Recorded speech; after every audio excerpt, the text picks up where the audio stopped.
Whenever you bet Fred.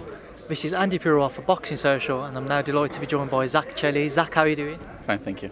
That's good to hear.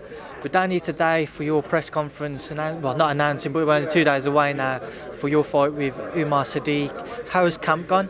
Yeah, it's gone great, train hard, you know, my father's keeping track of me, seeing what I'm eating. I'm always on weight actually, even before the fight was announced I was on weight, so it's going well as usual.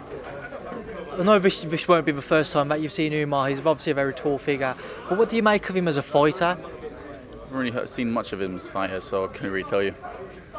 There's been a bit of back and forwards over social media today as well at the press conference. You know, this rivalry, where's it all come from? Where did it all start? At first, to me, it was just business, normal fight. Unbeaten opponent, I respected him for taking a fight, but then he swore at me on one interview, and I was surprised, and even mocked my father. So I think now it's gone a bit personal. So, has it surprised you in regards to what? Well, I say has it surprised you, but what did you actually expect from Umar? What did you know about him as a person before this? Was this just a complete out of the blue back and forwards thing, or?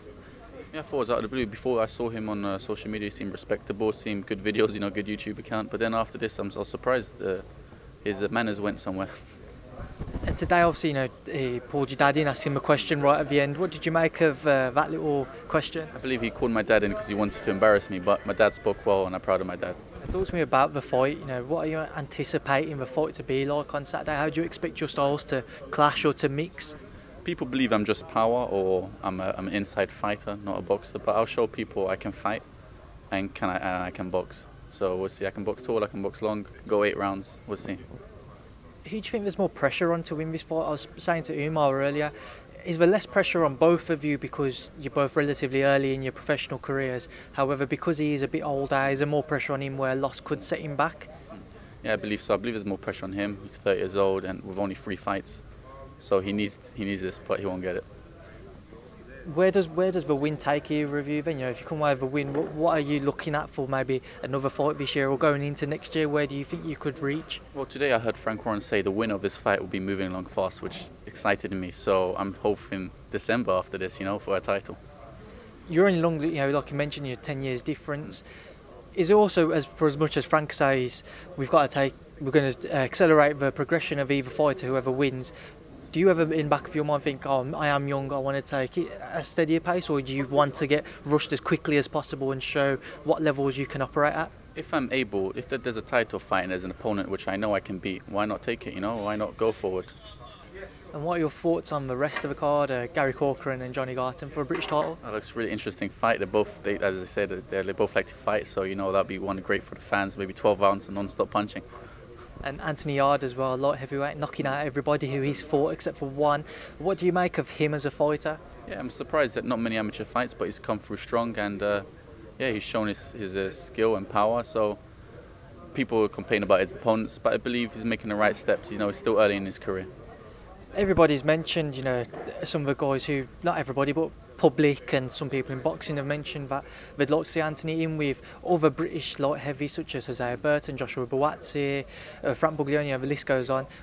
What have you made of Anthony's progression and how do you see him and where do you rank him in and amongst the current light heavyweights? I believe he's at the top. He should be at heavyweights, but people do want to see him fight Buatsi because they believe that'll be an interesting fight, a good amateur with a good pro. I believe I want to see that one as well. I was going to say, you know, what do you make of that one if that was to be made in the near future? Yeah, I'd love to see that one. It'd be an interesting fight. But I believe Anthony Yard has more pro experience. It was just something which I forgot to mention on yourself. Obviously, you brought up the fact that you've sparred, you know, the likes of James Digger, Chris Eubank Jr., people who have held world titles, have challenged for world titles. When it comes to fight night, how easy could it be for someone to read too much into that you've operated against those guys in sparring, but then in fighting, in an actual fight, it's very different? You know, what are you trying to get? What point across are you trying to get to the fans, I should say? I'm trying to. Well, Umar Sadiq personally, he believes he's going to embarrass me for 8 rounds. I mean, if a professional a world champion couldn't do that, what chance does he have? You don't seem to want to like get really involved in like where you're going. You're just very focused now. Looking to Saturday, is this still all it is for you? Just want to get there now and just put on a show and just show everybody what it's about. You know, there's been too much talk for me. You know, I like to do my talking after the fight. You know, I like to walk the walk first and then I'll do the talk. I was going to say, there hasn't been, well, today there wasn't much thrown back from your side with regards to trying to get under his skin or anything. What would it take for him to maybe roll you up to that point where you do bite a bit more than what you seem to have done today? Honestly, I don't think anything he could do, because I'm a very patient person. Anything people say to me, I usually take it over the head. You know, I move on. Life goes on. Well, Zak, thank you for speaking to Boxing Thank you very Social. much. Thank you very much. I appreciate it. Whenever you bet Fred.